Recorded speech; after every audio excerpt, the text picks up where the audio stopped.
여러분의 마지막 말은 뭐가 될 겁니까? 다윗의 마지막 말. 다윗이 참 후회하는 그런 인생을 살았음에도 불구하고 그런 말은 하지 않았습니다. 우리가 마지막 말이라고 하면 일반적으로 유언을 떠올립니다. 주석을 봐도 다윗의 유언이라고 되어 있습니다. 그래서 틀린 것은 아닙니다. 그러나 오늘 그 내용을 하나하나 살펴보면은 다윗의 유언이라기보다는 다윗의 인생의 고백이다. 하나님 앞에 최종적으로 드렸던 자기의 신앙 고백이다라고 하는 것을 알게 됩니다. 먼저 다윗은 자기를 소개했습니다. 후세 사람들에게 다윗이라는 사람이 어떤 사람이었나 소개를 해놓았습니다.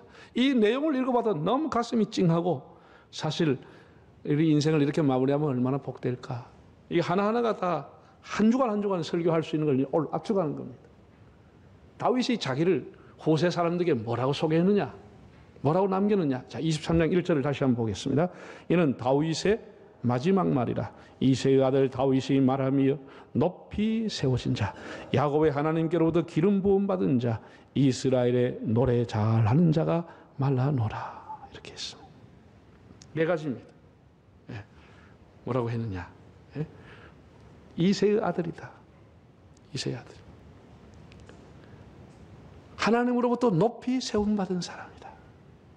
야곱의 하나님으로부터 성별되게 기름 부음을 받은 자다. 이스라엘의 노래 잘하는 자라고 본인을 소개한 것. 여러분도 알다시피 다윗의 인생 여정이라고 하는 것은 영광보다는 수치가 더 많았습니다. 기쁨보다는 슬픔이 더 많았습니다. 자랑스러운 일도 있었지만 염치 없는 일도 행했습니다. 다윗 때문에 하나님 기뻐하기도 했지만은 다윗이 얼마나 하나님을 또 실망시켜 드리기도 했습니까? 23장 본장 마지막 절을 보면은 햇사람 우리야라고 하는 장군의 이름이 나옵니다. 오늘 본문이 끝나고 난 이후에는 3명의 특별한 장군이, 뛰어난 장군이 다윗을 보좌했고 그 외에 37명의 장수들이 다윗의 생애의 동역자가 됐다. 다윗은 일생을 군인으로 살았던 사람입니다. 늘 전쟁을 했습니다. 그 3명의 특별한 장군과 37명의 장수들이 자기를 보좌했다. 그 이름이 다 기록했는데 제일 마지막에 이름 누가 나오냐? 햇사람 우리야라고 하는 이름도 나옵니다. 그도 그의 동역자였습니다. 그러나 그 아내 밧세바의 사건이 있었습니다. 여러분들이 살인 교사죄라고 하는 것을 들었을 겁니다. 예. 이 A가 B를 시켜서 C가 죽었다. 이러면 C는 사망한 사람, 죽은 사람입니다. B는 살인을 시행한 사람입니다. A는 살인 교사한 사람입니다. A가 B를 시켰기 때문에 교사가 뭐냐? 가르칠 교차, 부추길 사자. 사람을 죽이도록 가르치고 부추겼다. 그게 살인 교사죄라 이렇게 말합니다. 우리나라 형법 31조 타인을 교사하여 죄를 범하게 한 자는 죄를 실행한 자와 동일한 형으로 처벌한다. 형법 250조 사람을 살해한 자는 사형, 무기 또는 5년 이상의 징역에 처한다라고 되어 있습니다. 여러분, 사람을 살인한 사람이나 그 사람을 살인하도록 교사한 사람이 동일한 범죄를 저질렀다고 처형을 하고 있습니다. 어쩌면 살인을 교사한 사람이 더 악질적인 죄, 더 아주 죄질이 나쁠 수 있습니다. 살인한 사람이 동등한, 정상 참작이 아니라 동등한 죄를 지었다. 거의 사형입니다. 다윗의 생애를 보면 한 13년 동안 사울왕에서 쫓겨다녔던 그 기간, 그 광야에 쫓기는 시간만이 의를 위해서 핍박을 받고 믿음을 지켰지. 그 외에는 다 너무나 가시밭길, 너무나 고통스러운 삶을 살았습니다. 다 자기의 실수 때문에 일어난 일입니다. 다윗은 자기의 생애를 회고하고 정리하면서 이런저런 건 말하지 않았습니다. 제가 좀 전에 얘기했던 4가지를 자기를 소개했습니다. 그 첫째가 뭐냐? 이새의 아들 다윗이라고 했습니다. 이것은 베들레헴의 평범한 가정의 출신이다 라는 뜻입니다. 그는 이새의 8번째 아들로 태어났습니다. 평범한 사람입니다. 나는 보잘것없이 태어난 사람이다. 미천한 출신입니다. 이런 얘기를 첫 번째 소개했습니다. 사실 사울 왕이 다윗을 조롱할 때 쓴 단어가 이새의 아들이라는 용어입니다. 높이는 용어가 아니었습니다. 그런 요나답과 아들 왕자들을 다 불러놓고 사울이 일장 연설을 했습니다. 이새의 아들 다윗이 있는 동안에 너희들은 평안하지 못할 것이다. 이새의 아들이라고 그랬습니다. 도액이라고 하는 사람이 다윗을 사울에게 고발할 때도 그렇게 말했습니다. 이새의 아들이 높땅에 있는 제사장의 집에 숨어 있나이다. 이렇게 고발했습니다. 이새의 아들이라고 했습니다. 시므이가 피난가는 다윗에게 흙을 갖다 부으며 저주를 퍼부었습니다. 이새의 아들아, 저주를 퍼부었습니다. 그 이새의 아들이라는 것은 아주 사람을 비하시키는, 격하시키는, 조롱하고 손가락질하는 단어입니다. 나는 예루살렘 왕궁의 아들이 아니고 미천한 이새의 아들이다. 네. 사람은 누구나 다 자기를 돋보이게 하려고 하는데 자기는 미천한 이새의 아들이라고 얘기했습니다. 그의 이 단어 속에는 인격과 그의 신앙과 그의 겸손이 담겨져 있습니다. 두 번째, 그는 이렇게 말했습니다. 높이 올리운 자라고 했습니다. 그 구역을 보면 높이 세워진 자 이렇게 했습니다. 히브리 단어를 보면 콤이라고 하는 것은 들어 올리다는 단어인데 알콤 게벨, 지극히 높은 자에 의해서 높이 들리운 자, 이런 용어를 사용했습니다. 높이 들려진 자, 이거는 수동태인 겁니다. 자기의 힘에 의해서 높이 세워진 것이 아니고 지극히 높은 하나님이 자기를 높여주신 사람이다. 이건 교만한 얘기가 아니지요. 내가 이렇게 높은 사람이다, 이 교만이 아니고 다윗은 스스로가 왕관을 쓴 사람이 아니 높으신 하나님이 그를 세워주었습니다. 내가 잘났어, 내가 탁월했어, 내가 대단했어, 내가 왕이 된 것이 아니고 하나님이 나를 세워주셨다. 하나님을 찬양하고 있는 겁니다. 여러분들의 위치가 높습니까? 여러분이 잘 나가고 있습니까? 여러분이 올랐습니까? 여러분이 잘해서 그랬습니까? 하나님이 높여주심을 알고 하나님을 찬양하시기를 바랍니다. 하나님에 의해서 높이 올려온 사람이다. 나는 미천하지만 하나님이 나를 높여주셨다. 하나님 찬양했습니다. 여러분이 어떤 삶의 자리에 있든지 하나님을 높이시기를 바랍니다. 나를 세워주신 하나님, 나를 지극히 높여주신 하나님, 하나님에 의해서 높이 올리운 자. 세 번째, 그는 자기를 야곱의 하나님 앞에 기름 부음 받은 자라고 소개했습니다. 여러분, 구약 시대는 세 개의 직분에게 기름을 부었죠. 왕, 제사장, 예언자, 선지자, 요 세 종류의 직분에 다 기름을 붓도록 하나님이 했습니다. 그 기름을 붓는다고 하는 것은 성별하는 것이고 그 일을 위해서 하나님이 불렀다, 그런 의미를 갖고 있는 것입니다. 물론 다윗에게 기름 부은 사람은 사무엘이에요. 사무엘이 더 존경받고 더 훌륭한 사람이고 더 훌륭한 인격이고 더 훌륭한 신앙을 가지고 있는데 그는 나는 사무엘로부터 기름 부음 받지 않았고 야곱의 하나님으로부터 기름 부음 받았다고 그랬어요. 야곱이 어떤 사람이죠? 사기꾼이에요. 나쁜 놈이에요. 형의 장자권을 탈취해 간 사람이에요. 근데 왜 야곱의 하나님으로부터 기름 부음 받았다고 합니까? 그는 비록 그렇게 구질구질하게 그렇게 못되게 살았지만은 하나님 앞에 기도해서 야곱이 이스라엘로 변화되고 새로운 삶을 살게 된, 나의 삶은 구질구질했지만 하나님의 사명받고 새롭게 살기로 결심했던 야곱의 하나님으로부터 기름 부음 받았다는 얘기를 하고 있습니다.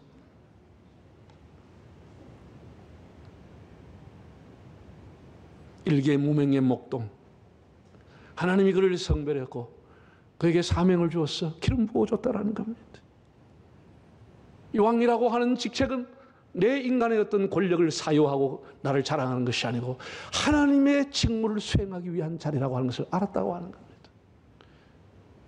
야곱의 하나님으로부터 기름 부음 받고 성별받고 사명을 받은 자라고 자신을 소개했습니다. 사실 다윗이 기름 부음 받은 것은 나이가 한 15살쯤 목동 때 양을 치다가 자기 집에 불려와서 받지 않았습니까? 그러면 왕이 됐습니까? 기름 부음 받았는데 여전히 그런 양을 치고 여전히 멸시를 받았습니다. 사울에 쫓겨다녔습니다. 쫓기는 신세, 생사의 기로에 선 날이 한둘이 아니었습니다. 그래서 살아남기 위해서 다른 나라에, 이방 나라에 도망을 가서 거기서 미칠 척하며 침을 흘리면서 겨우 살아나기도 했습니다. 포위당하기도 하고. 늘 쫓겨다녔는데 자기만 쫓겨다녔습니까? 가난한 사람, 쫓겨난 사람, 잘린 사람, 가득강, 먼강, 빚쟁이들 다 400명이나 모여서 다윗을 쫓아다녔습니다. 그의 인생은 동굴 인생이었고 동굴이 그의 피난처였습니다. 그러나 하나님 앞에 그렇게 쫓겨다니면서 이런 광야의 생활과 이런 과정을 겪어서 다윗을 하나님이 왕으로 만들어 가시는 과정이었습니다.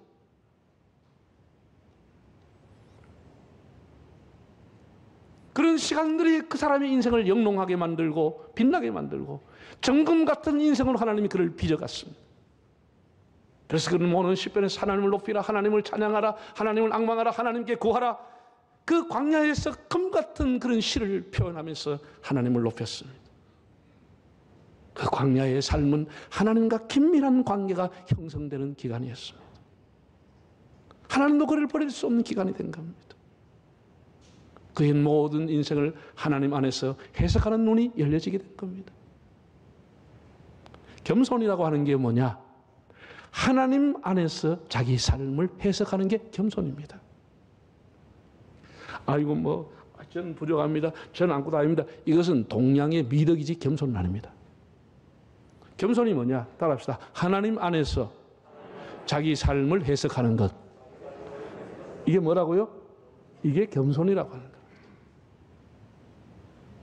이게 겸손이에요. 그는 정말로 겸손하게 된 겁니다. 자기 인생의 모든 것이 하나님 안에서 해석이 되어버리는 겁니다. 하나님 안에서.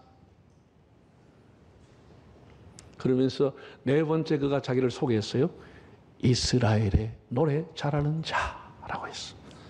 그럼 노래를 잘 불렀다는 자랑입니까?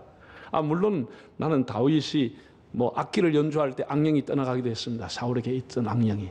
그만큼 악기 연주에 탁월했다고 보죠. 그러다 보니까 노래도 역시 잘 불렀다고 생각합니다. 그의 노래는 강한 힘과 그리고 무엇보다도 성령의 영감이 넘쳤다고 봅니다. 이 말의 의미는 어떤 상황에서도 하나님을 노래하고 살았다는 겁니다. 다윗의 인생은 어떤 상황에서도 나는 하나님을 노래하고 살았다. 그게 노래를 잘하는 자라 이렇게 표현했던 겁니다. 여러분 그런 인생을 살고 싶지 않습니까? 네? 어떤 상황이 와도 하나님 노래하고 살았다는 거예요. 어떤 상황이 와도. 한 번은 예루살렘 성으로 하나님의 법궤가 들어왔습니다. 다윗이 그 법궤를 맞이하려고 대소신뢰를 거느리고 하나님 법궤가 들어올 때 너무나 기뻐서 막 일어나서 막 춤을 추고 어쩔 줄 모르고 기뻐가 춤을 췄습니다. 권리층에서 내다봤던 왕비인 미갈이라는 여자가 이렇게 말했습니다. 당신이 한 나라의 왕으로 채통머리가 좀 지켜주시오. 당신이 뭐 딴 나라 패요? 여자들 앞에 춤을 추고 아랫도리가 내려갔는데도 모르고 체면을 좀 차리시오. 이렇게 책망을 했습니다. 다윗이 그때 뭐라고 했죠? 채통을 차리라고. 내가 이보다 더 낮아질지라도, 내가 이보다 더 천한 사람이 될지라도 나는 하나님을 찬양하며 살겠다. 이렇게 말했습니다. 자기는 어떤 상황 속에서 하나님 찬양하고 살겠다고 고백했습니다. 내 인생이 흥하든지 내 인생이 깊은 질곡을 지나든지 나는 하나님 찬양하고 살겠다. 할렐루야. 여러분의 삶이 그렇게 되기를 바랍니다. 좋은 날만 웃지 말고 좋은 날만 찬양하지 말고 우리 인생에 깊은 굴곡과 질곡이 있어도 어떤 상황에서도 노래 잘하는 자, 하나님을 찬양하는 자로 살아갈 수 있기를 바랍니다. 예. 이게 요즘 말로 하면 다윗이 자기가 스스로 쓴 셀프 자소서입니다. 자기 소개서예요. 첫 번째 뭐라고 했다고요? 방금 내가 얘기했잖아요. 이새의 아들, 별 볼 일 없는 평이한 가정의 사람이다. 나는 예루살렘 왕궁의 아들이 아니다. 두 번째는 하나님에 의해서 높이 세워진 자다. 하나님이 나를 세워줬다. 세 번째는 야곱의 하나님으로부터 기름 부음 받고 사명을 받은 사람이다. 마지막 네 번째는 이스라엘 중에서도 노래 잘하는 사람, 어떤 상황에서도 하나님을 노래하며 살았던 사람이다. 이렇게 소개했다니까. 여러분 얼마나 다윗이 대단한 사람입니까? 저와 여러분이 우리 인생을 마무리할 때 이런 고백을 할 수 있기를 바랍니다.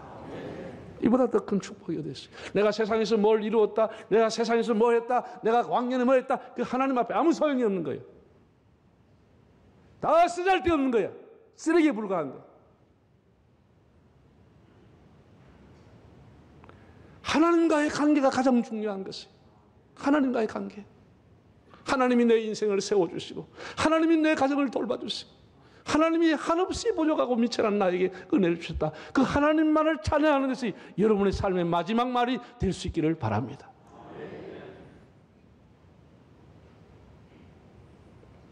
다윗이 이렇게 살았다는 거예요. 이런 다윗에 대해서 하나님이 다윗의 인생을 어떻게 평가했느냐. 가장 중요한 하나님의 평가입니다. 그럼 사람이 뭐 했습니다. 뭐 이게 아니고 하나님이 나를 어떻게 평가하냐. 이게 중요한 거 아니에요?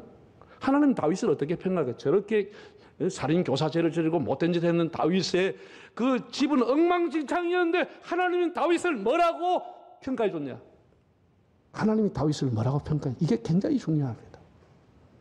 자, 한번 보겠습니다. 하나님 평가 3절 읽어보실까요? 이스라엘 하나님이 말씀하시며 이스라엘의 반석이 내게 이르시기를 사람을 공의로 다스리는 자, 하나님을 경외함으로 다스리는 자여. 하나님이 다윗에게 두 가지의 평가를 했습니다. 뭐라고 평가했냐? 사람을 공의와 정의와 공평으로 다스렸다 너는.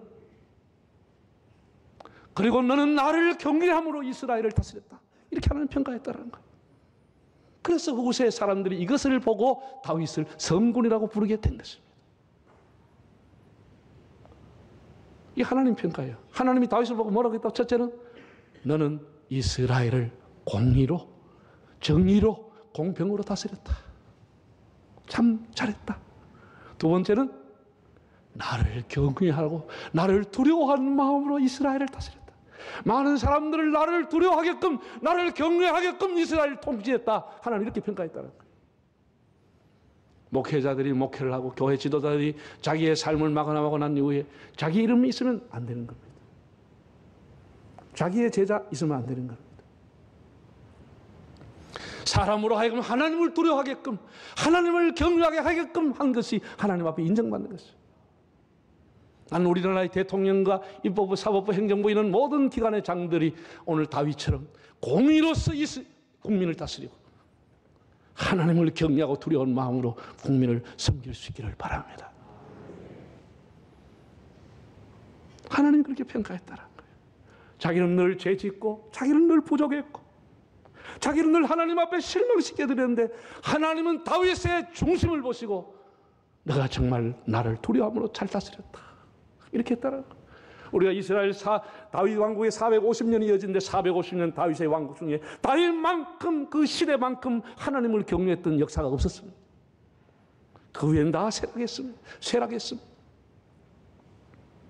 간혹 선한 왕들이 나타나긴 했지만 거의가 다윗만큼 그 백성이 하나님을 섬기. 주의 종의 역할이 뭐냐? 사람에게 촉매제 역할을 해서 사람으로 하여금 하나님을 바라보게끔 하는 것이 주의 종들의 역할인 것입니다. 바울은 이렇게 말했습니다. 교회와 성도들을 예수께로 혼인하고 예수께 연결하는 중매제의 역할을 하고 있다. 본인이 이렇게 얘기했습니다.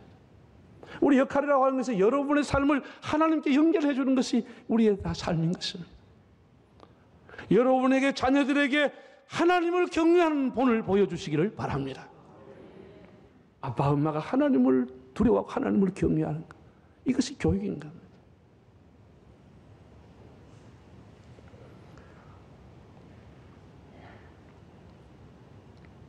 다윗이 이걸 애를 쓰고 힘썼다는 거예요. 자기 집은 엉망이지만, 자기 삶은 엉망이었지만 자기의 공적인 삶은 뭐냐? 사람들로 하여금 하나님을 경외하게 했다라는 것입니다.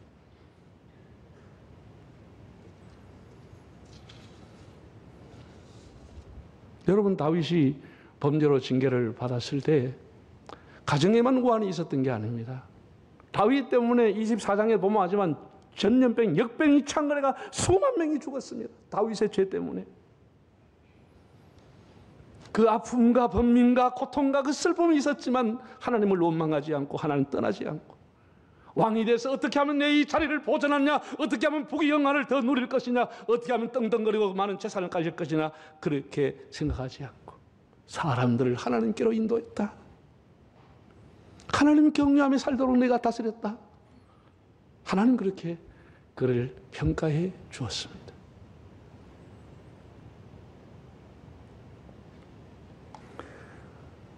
그랬더니 하나님께서 자기 인생에게 큰 위로와 복을 주셨습니다. 이걸 또 고백한 거예요. 하나님 자기 인생에 어떤 은혜 주셨느냐, 어떤 위로를 주셨느냐. 4절을 한번 읽어보실까요? 그는 가는 게 다윗입니다. 하나님이 다윗에게 뭐라고 말씀하셨냐? 다윗은 돋는 해의 아침 빛 같고 구름 없는 아침 같고 비 내린 후에 광선으로 땅에서 우미 돋는 샘풀 같으리라. 참 대단한 거 아닙니까? 여러분, 하나님께서 구체적으로 뭐 너 재산이 10배 불겠다 뭐가 이게 아니고, 돋는 아침의 해, 일출을 보셨어요? 사람들의 수많은 기자들은, 사진하는 사람들은 일출 광경을 담으려고 합니다. 그걸 가지고 칼라로 그 카렌다를 만들잖아요. 작품 만들어요. 그 떠오르는 태양의 기운, 그 생명력, 그 생기, 그 신선함, 그리고 나아가서 더 신성함, 그런 걸 담으려고 하는 거예요. 다윗과 그의 후손이 아침에 돋는 해처럼 될 것이다. 세상에 이런 복이 있습니까? 아침에 떠오르는 태양처럼 될 것이다. 여러분, 팔레스타인은 낮밤 기온차가 심해서 밤이 되면 추워요. 다 이게 이불을 덮어야 돼요. 그래서 하나님이 밤에 불기둥 역할을 해줬다고 그랬잖아요. 불기둥을 세웠다고 그랬죠. 그러나 태양이 떠오르면 어떻게 해요? 아침에 모든 대지에 따뜻한 온기가 오는 것처럼 모든 삶에 하나님이 이렇게 떠오르는 태양처럼 다윗의 후손을 세워주겠다는 것입니다. 비가 오고 난 후에 개인 하늘을 봤습니까? 얼마나 신선하고 얼마나 쾌청합니까? 얼마나 맑습니까? 너의 후손들이 쾌청한 삶을 살게 될 것이다. 그런데 이건 아무것도 아니야. 그 이후에 약속이 더 대단한 게 나오는 거예요. 하나님 뭐라고 했느냐? 그 이후에 5절에 또 이렇게 말씀했어요. 5절 한번 읽어보실까요? 내 집이 하나님 앞에 이같이 아니하냐? 하나님이 나와 더불어 영원한 언약을 세우사 만사에 구비하고 견고하게 하셨으니 나의 모든 구원과 나의 모든 소원을 어찌 이루지 아니하냐. 참, 여러분, 다윗이 그 가문에 대해서 아침에 떠오르는 일출처럼 하나님이 놀라운 복, 신선한 복을 주시겠지만은 그건 아무것도 아니야.